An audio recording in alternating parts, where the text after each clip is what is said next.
What is that? What is the real reason you haven't started yet? If you're wondering that, right? If you've been making a lot of excuses all year, if you've been saying, oh, I'm gonna do this thing, even if it's not a business, right? Maybe you've been saying you're gonna move to that new city, or you've been saying that you're going to apply for that promotion. If you wanna know the real reason why you haven't started yet, you're in luck, because we're gonna get into it right now.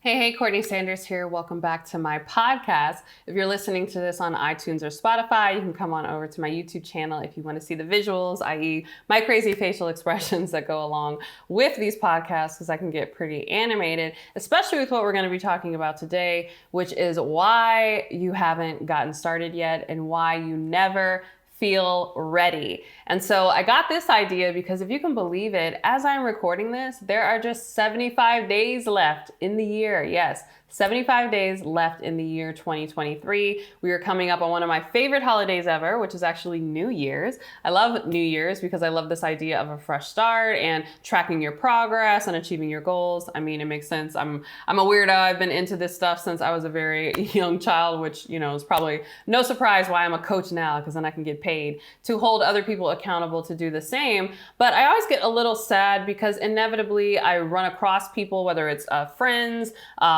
family members, even, old clients, even old potential clients, right? People who have been saying for years, oh, I'm going to work with you. I'm going to join this program. I'm going to be a part of whatever you're doing. I'm going to go on this event, et cetera, et cetera.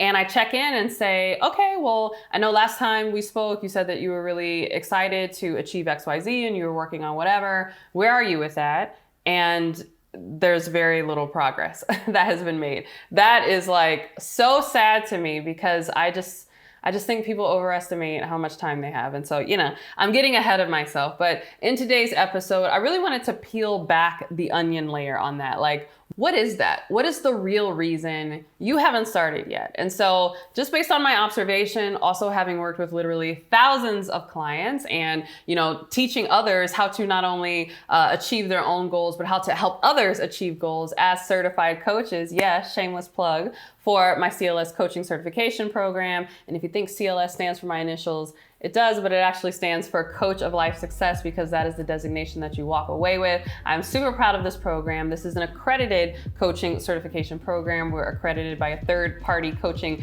accreditation company. Say that 3 times fast. And we are currently taking enrollment for our upcoming cohort. So if you have been itching to learn how to coach, to get your certification so that you can grow a hugely successful coaching brand and become the next big name in your industry, you can click the link below if you're watching this on YouTube, or in the show notes if you are listening to this in a podcast. But either way, whether you want to be a coach, whether you want to be an entrepreneur, or if you're just, an everyday person, or maybe you're just passionate about helping, again, your family and friends achieve their goals, we have to move past the real reason why people have not gotten started yet. And so if you're wondering that, right, if you've been making a lot of excuses all year, if you've been saying, oh, I'm going to do this thing, even if it's not a business, right? Maybe you've been saying you're going to move to that new city, or you've been saying that you're going to apply for that promotion, or you've been saying you're going to go back to school, or you've been saying you're going to buy this new house, or you've been saying whatever it is that you've been saying. If you want to know the real reason why you haven't started yet, you're in luck, because we're going to get into it right now. All right, the first and really the biggest reason why people haven't started yet, why they never feel ready to go after whatever it is that they say they want to do, is because they confuse capacity and priority. All right, so here's what I mean by that. Oftentimes, the number one reason why someone has not started a business, has not joined, a program, hasn't gotten their certification yet, hasn't bought that new house, hasn't moved, gone back to school, done whatever, is because they'll say, well, I have all these things in my life that prevent me from doing that, right? I'm maxed out. I'm at capacity, right? They're looking at their capacity and they're saying, I don't have the available bandwidth, whether it's from a time standpoint, an emotional standpoint, even from a financial standpoint, I don't have the resources, right? I don't got it. I don't have the time in order to go after that. If you look at your capacity rather than your priorities, you will never get started on your dreams, okay? I'm gonna say that again. If you look at your capacity rather than your priorities, you will never get started on your dreams. You will never feel ready to get started on your dreams, because how could you feel ready when you're looking at what you perceive you don't have, it's always telling you no, right? The light is always going to be red. Here's the secret, right? That I don't think a lot of people understand is you need to focus on your priorities. Not enough of us spend time looking at our priorities and making sure that our life is reflective of our priorities. Because here's the thing, we live in a society where everyone is putting their priorities and everyone is putting their agendas on you. And so if you're always looking at your capacity, pretty soon, even when you do have some capacity, right? Even when some time does free up, right? In fact, I think about my aunt who works in banking, and I remember during a COVID pandemic, I had pulled my son out of daycare, and she was like, this is actually really good. Here's what I want you to do. All that money that you were paying for daycare, I know you're excited because you're like, oh, it's COVID, he's home, daycares are closed down, whatever, now I don't have to spend this money on daycare. She's like, no, still spend the money, just spend it towards his college fund account, right? And at the time I didn't have my daughter, my son was very young, I think he was about 2 going on 3.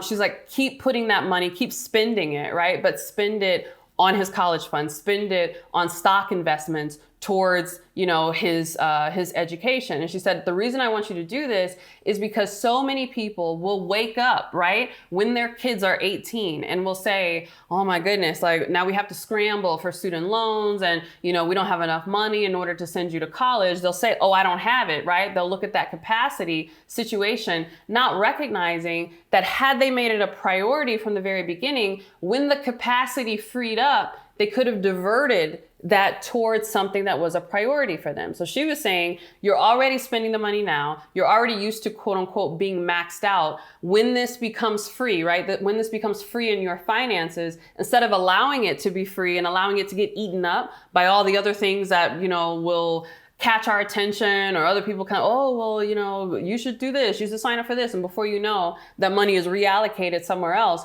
Before that happens, you have to make the decision that this is a priority for me. And so even though this money has become available because I'm not putting it over here, I am choosing to put it in this other direction because it is in alignment with my priorities. I say this because this happens in pretty much every arena of our life, right? Whether it's money, whether it's time, whether it's energy. Whether you realize it or not, your quote unquote capacity is coming available all the time, right? There's some new money that has come in recently. There is some new time that has come in recently. Maybe there was a particular after school engagement or something that your kids were a part of that, the school year ended and they're no longer a part of it before. Maybe there was something that you were doing with your time that has rolled off, or something that you were spending money on that is no longer a thing. Or heck, maybe you just decided you don't watch Hulu that much, right? You're giving up your, watching the Kardashians. And so you're like, I'm saving this $10. I'm not going to watch Hulu anymore. My thing is, if you are only focused on your capacity and you're not focused on your priorities, when that capacity becomes available, it's going to get eaten up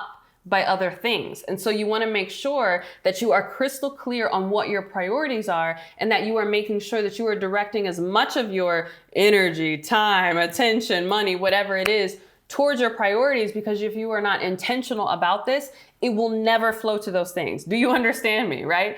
Again, the world has its own agenda and it is vying for everything that you have. And so if you are not resolute and disciplined about what you want out of life, when you do get some free time, when you do get some free money, when you do get some free energy, you are not going to spend it on what is an actual priority. It's going to get frittered away by just whatever happens to come up in the moment. And so I find that people who end the year consistently the same way they started it, and they do this on a continuous basis. I'm not faulting you if you have a down year or something happens, or, family situations or whatever. Like, none of us can be goal getters, right? Go getters all the time. But I need you to be honest with yourself, right? As I'm recording this, it's 2023. We're going into 2024. Ask yourself, are you really that much further ahead than you were in like 2019, right? Or you were in 2018? If for the most part, your baseline has not changed, you're the person I'm talking about in this podcast. You have this issue of always talking about the capacity that you don't have, that you're not clear on the priorities that you do have, so that when your capacity comes online or becomes available, you never think to divert it to the things that are important to you because you don't even know what your priorities are. So you have to be clear on your priorities so that you can make the decision, right? I heard a quote years ago that said, you actually don't make time for anything, you take it from something else. There's no such thing as making time. only taking time. And I have found that to be true. I mean, truly, right? I open up all of my YouTube videos with, I wear all the hats and I do all the things. Yeah, because there's all the things vying for my attention, whether it's my kids' school or supporting my husband or doing this in my business, or family, you know, wants us to travel and go see us, or we're doing all these different things, nonprofits, charity work. So much that really fills up my life. If I'm not clear on what my priorities are, it would be impossible for me to achieve any goals, let alone drive my life towards where I want it to go. So if you find yourself always making the excuse, I'm not ready, I don't have time, I don't want to get started, it's probably because you are confusing capacity with priority, and you got to get clear on what your priorities are. All right, the second real reason that you haven't gotten started, and hopefully by now you can see I'm on my soapbox, I'm feeling hot, right? I'm getting in my preaching mode, but I marvel at this with people. The second reason that you have not gotten started, or that you feel you are not ready, right? Or that you're never ready, is because you are not discerning the times, okay? As I am recording this, there is a whole war, a whole new war, right? That has broken out in the Middle East, in Israel, right? On top of the war that has already been ongoing, right? Ukraine, Russia, for going on 2 years now. I am amazed at how people will consistently put things off, consistently procrastinate, as if, one, they have all the time in the world, as if tomorrow is promised, and two, as if tomorrow's conditions are promised. Okay? Hopefully, knock on wood. It's a wood table here. Knock on wood. Tomorrow is not your last day, right? If you're watching this, I know most people in my audience probably in their 30s. I got some late 20s, 30s, maybe early 40s, but I know I have people all around the age group. But whatever, even if you're in your 60s, knock on wood, tomorrow is not your last day on earth. That said, just because you believe that you have more time, or that tomorrow is quote unquote promised, doesn't mean that tomorrow's conditions are promised, okay? I know that there are plenty of people in Ukraine, right? Plenty of people in Israel who went to bed thinking that life was going to be how it was. You know, they're going to go to the grocery store and, you know, go to that party on Saturday and live their life and whatever. And they woke up and their worlds were turned upside down. Understand that if you continue not to take action on your goals because you think you have tomorrow, right? And I'm gonna grant you that. Lord willing, you do have tomorrow. Your eyes will open tomorrow morning. That doesn't mean that the conditions will be as favorable for you to take action tomorrow as they are right now. We have to understand that truly procrastination is arrogance, right? We think procrastination is perfectionism. Oh, I'm just a perfectionist and I just don't want to take action until things are perfect. No, you're arrogant. You don't want to take action until you feel ready because you think tomorrow is going to be just like it was today, when that is not the case. In fact, I was even watching a news clip, I think it was on Yahoo Finance, and all the journalists were kind of going crazy because Jamie Dimon, the CEO of JP Morgan, was giving his, financial forecast and outlook and all of this. And, he was saying like, hey, the economy is still strong. Yes, inflation is still a thing. All these different things are happening. But even with all these like positives that he was mentioning, strong, job growth, and the consumer is resilient, and, debts are rising, but they're not that terrible, and blah, blah, blah. He then turns and says, but I think we are in one of the most dangerous financial environments in a really long time, right? What was he talking about? Again, all this crazy stuff that is happening in the world. So we can't be so short-sighted that we think that, just because everything is fine right now, things can change in an instant. And so truly practicing gratitude is not just saying it. It's not just writing it in your journal. It's actually taking action on the moment, right? Part of the reason why I get so passionate about this, and why I move forward, and why I get things done, and why I just power through, right? As you know, I batch record these YouTube videos, and it's late, right? I would like to go home. I want to see my kids. I've been recording videos nonstop. I could easily throw my hands up and say, oh, well, I'll just finish the rest of these videos next week. No, I had a plan for the amount of videos that I wanted to get done today. And I do that because I know tomorrow's conditions are not promised today.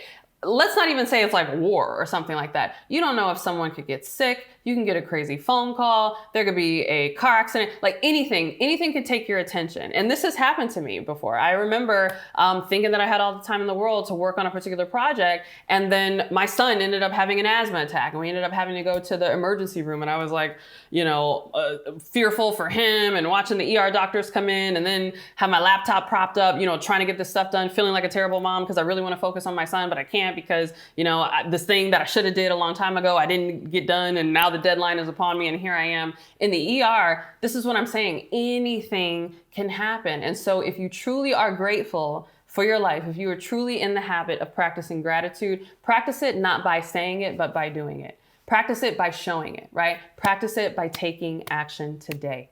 All right, the third reason you haven't started yet, simply put, is because you feel failing more than you fear not trying. Yeah.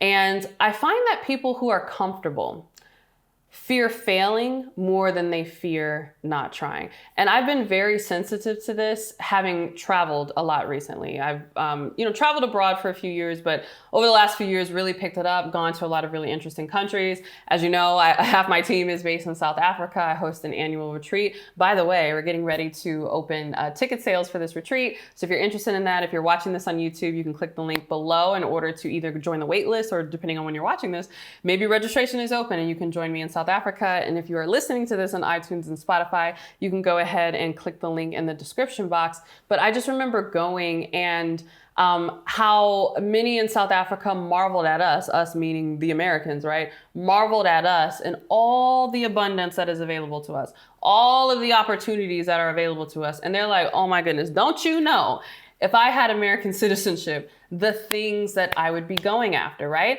This also happened to us recently when we were in Croatia. You can check out that vlog/video podcast that I did talking about this yacht cruise experience that I had with several entrepreneurial couples. We got to cruise along the Adriatic Sea and it was amazing. But on our cruise, I forget what we call him, ship captain, if you will, he took an afternoon to really share with us about all the different wars, that happened in the 90s and how that affected, his family. And I mean, we literally were brought to tears as he talked about escaping for his life and not knowing if he was ever going to see his brother again and how his family was like torn apart for 2 years, just praying that they were alive until they were able to be reunited. And so I'm like, people all over the world deal with real stuff, and they sometimes look at those of us in the West, particularly those of us here in the States, and they look at all the opportunity that we have, all the safety nets that are available in our society. I talk a lot about access to credit and capital. Like, do you understand that for entrepreneurs abroad, like that is not a thing, right? You right now watching this, as long as your credit score is decent, can go to pretty much any bank and they'll, for the most part, give you anywhere from $7,500 to $10,000 just off the strength of your credit score and like an EIN number. Your business doesn't even have to have been open for a number of years. There's some bank or some credit union in your city, I promise you, if your credit score is all right, who will advance you $10,000 to start your business. Do you understand how rare that is? And that like people don't have access to that. And so I often find that immigrants who come to this country or immigrants who come to the US or just the West in general have a level of like hustle and get after itness because they're not comfortable, right? They know what it's like to not have these opportunities available. And so for them, they have a greater fear of not trying and not taking advantage of everything that is available to them rather than a fear of failing. But I find that those of us, again, who are born here, who are used to, all the privileges, who don't even realize many of the privileges that we have, get in this space of like comfort. And it's like, oh, well, I don't want to lose what I have, so I don't want to risk anything because I'm scared of failing, right? When others are like, look, I would rather leap and fall than never leap, right? Because I'm trying to get after something even better than what I have. And many of us just don't have that mindset. And so if you are looking at your life year after year, again, we're coming up 75 days before the end of the year. And if you're honest with yourself and things have not changed, I would ask you, are you stuck in comfort, right? Are you extremely comfortable, so comfortable, in fact, that you fear failing more than you fear staying the same? That's really something to think about. All right, I have more where that came from, but first I want to hear from you. are you going to get started, and what are you going to get started on? If you're watching this on YouTube, you can share in the comments. And if you're listening to this on iTunes or Spotify, come on over to Instagram and send me a DM and let me know what you are finally going to get started on. All right, the fourth reason you haven't started yet, I actually kind of touched on this in the previous point, is you're probably not taking advantage of the resources that are available to you, which is also related to the first point in terms of this idea of obsessing over capacity more than you do priority. Oftentimes we can get stuck in a narrative that like, I'm not able to take action, I don't have what I need, right? I know a big one, especially for entrepreneurs, is I don't have enough money, right? And we've just debunked that. I just told you, if your credit is decent, there is a bank in your city, right? Or there's a credit card company that you have access to that will advance you anywhere from about $7,500 to $10,000, even if your business is brand new, like you just opened it today and just got your EIN number through the IRS today, they will advance you that money. So this like, oh, I can't afford it. Like there are people who are willing to give you money.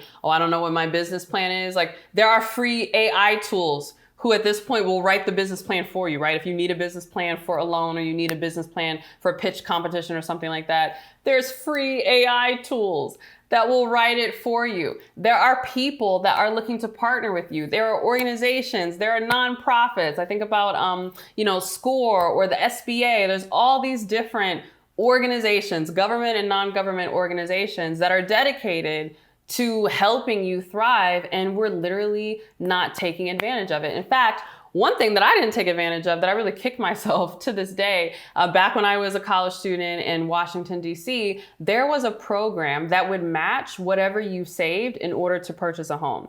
And I learned about this because, they had come on my campus at school and they were talking about this and trying to encourage, young people to get their savings rates up and helping people who historically did not save a lot of money, helping them save money. And so I found out about this and I went to a few sessions. And, I kept asking like, so wait, let me get this straight. If I attend these classes, and I think it was like 6 months of classes, right? If I attend these classes about financial literacy and I save this money in a special bank account, you will not only match the money that I save, but you will help me get a loan or financing to purchase my first home. And they're like, yes, that's why we exist. That's exactly what we'll do. And don't you know, I went to like 3 classes and like saved a little money. And then, I got distracted and, young and dumb, right? I think, man, the things that I know now in my 30s, if I knew them in my 20s, how much further along would I be? But I told myself I'm going to stop thinking about that. In fact, I talked about that in my video all around how to level up in your 30s. And that's one of the things you got to stop doing is think about what could have been. But I do kick myself because that's a perfect example of not taking advantage. And in fact, there was someone that I know, a friend of mine, who in her 20s, she did take advantage of a similar program. In fact, I have a podcast episode with her. Her name is Ashley Copeland. She's amazing. I don't have the video version, so if you're on YouTube, you're going to have to listen to it on iTunes and Spotify. But she went to school in Washington, D.C. as well, and she talks about how she did take advantage of this saving and match program, and she was able to purchase not 1, but 2 properties in Washington, D.C. And I don't have to tell you that property values in Washington, D.C. completely exploded, and it enabled her to really, do the FIRE model, right? Financial independence, retire early. It really allowed her to hit her financial goals and kind of be semi-retired in her 20s as she, embarked on her travels and eventually focused on starting her own business. So it's like the tale of 2 stories, right? Someone who did take advantage of the opportunities that were available to them, and then me, oh my goodness, somebody who didn't. So I'm saying, don't be like me, right? Be like Ashley in that instance, and understand that if you just open your eyes, there are plenty of things around you right now, if you look, that can support you in achieving your goals. Again, whether that is starting a business, but maybe it's not starting a business. Maybe you just need, more time to spend with your family or to do whatever, right? There's probably some young person, maybe they are your coworker's niece or someone at your church or whatever, who is looking to make a little extra money, helping you around the house or watching your kids so that you can achieve your goals and do what you want to do. But again, you're not thinking this because you've already made up your mind that the resources aren't available to you. So you have to open your mind, and you have to do this pronto if you've gotten in the habit of never getting started. All right, and the 5th reason that you haven't started yet is because you're asking yourself the wrong questions, right? I see this all the time with often new entrepreneurs who hear me talk about all of the credit that is available to them in order to start their business, and they get nervous and they're like, oh man, what if I apply for this credit card, get this $7,500 and I can't pay it off, right? And I say this as someone who has been there. I remember investing in my first coaching program. Okay, tell you a story about how I've been there, right? I remember coming out of my 9-to-5 job. At the time, I had the option to get a bus pass, and I would typically opt for the bus pass instead of parking at my job, even though sometimes I was late and I ended up having to drive. But I liked taking the bus because then I could work on my laptop and I could have my hotspot going on my phone and I could work on my business on the side. And so I was on the phone, with this coach, and I knew this was a decision that I needed to make and I needed to go for it. And so I put the down payment on the credit card that I had. But here's the crazy thing.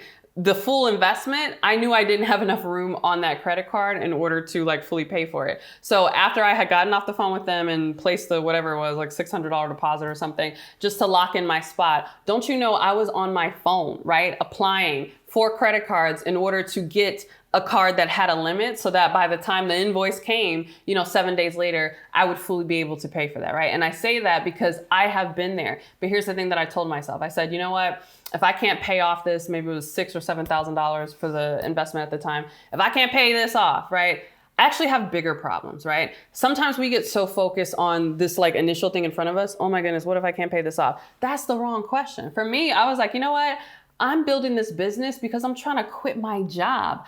I need to make a lot more than $6,000 or $7,000 in order to quit my job. If I can't make this $6,000 or $7,000 back, there is a fundamental problem with my business model, with my offering, with what I am trying to sell. There's bigger issues at hand that I actually need to correct if this happens, right? And knowing that, I was like, you know what? I'm willing to do this because one, if I do everything correctly, I'm gonna be able to pay this off. But two, if I'm not able to pay this off, that illuminates the fact that there's other issues at play in my business that I would have needed to correct anyway. So either way, it's a win-win. And so I just use that as an example because again, I know not everybody listening to this wants to start a business or there's other things that they're kind of hemming and hawing at. I would bet you that you're probably asking yourself the wrong questions, right?